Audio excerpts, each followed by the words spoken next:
Hi sir, me hi. పేరు sir? నా పేరు అర్జున్ అండి. నేను వైజాగ్ వాసిని.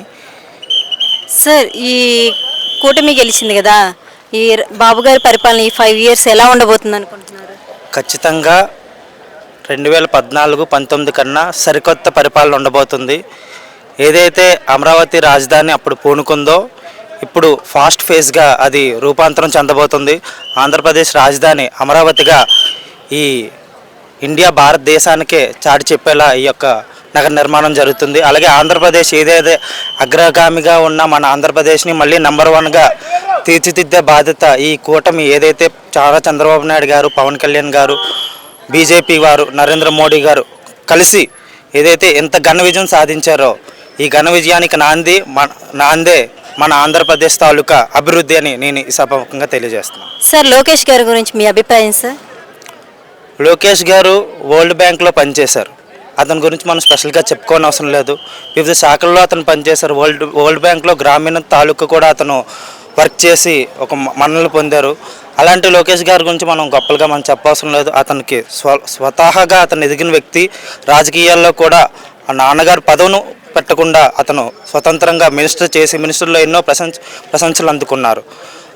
అదే ఒక చిహ్నంగా లోకేష్ గారు ఖచ్చితంగా ఈసారి మన ఆంధ్రప్రదేశ్ని నెంబర్ 1 స్థానంలో ఉంచేది లోకేష్ గారు. అలాగే పవన్ కళ్యాణ్ గారు కూడా ఏదైతే గ్రామీణ శాఖ, రూరల్ శాఖ అభివృద్ధి తీసుకున్నారో దాన్ని కూడా పవన్ కళ్యాణ్ గారు తన యొక్క వృత్తిని 100% నిర్వర్తిస్తారని నేను నమ్మకం వ్యక్తం చేస్తున్నాను. సార్, జగన్ గారి పరిపాలనకి చంద్రబాబు గారి పరిపాలనకి తేడాలు చెబుతారా?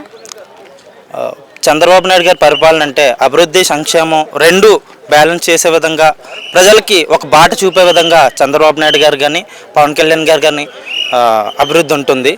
జగన్ గారి పరిపాలన చూసుకుంటే సంక్షేమం ఏదో నేను డబ్బులు ఇచ్చేస్తాను, ప్రజలు నాకు ఓట్లు వేసేస్తారంటే అది ఎక్కడ జరగని పని. ఇప్పుడు ఖచ్చితంగా ప్రజలు బుద్ధి చెప్పారు. ఏదైతే వాళ్ళు 175 అన్నారు, అదే 175 వీళ్ళు గెలుస్తారు లేదా అనే విధంగా ఇప్పుడు వచ్చేసింది.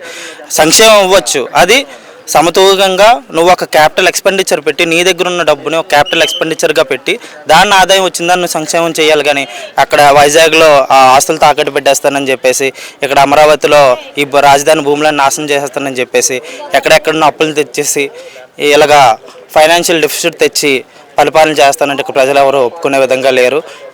జగన్ గారిని తన రాయలసీమలో ఏదైతే 52 సీట్లు ఉన్నాయో అక్కడే జగన్ గారిని క్లియర్ కట్గా ఓడించారు. కేవలం 8 సీట్లు మాత్రమే పరిమితం చేశారు.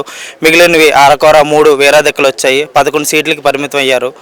జగన్ గారు ఇప్పటికైనా తెలుసుకొని ఇటు ప్రభుత్వానికి సహకరించి, ఇప్పుడు అతనికి ప్రతిపక్ష హోదా పదవి కూడా లేదు.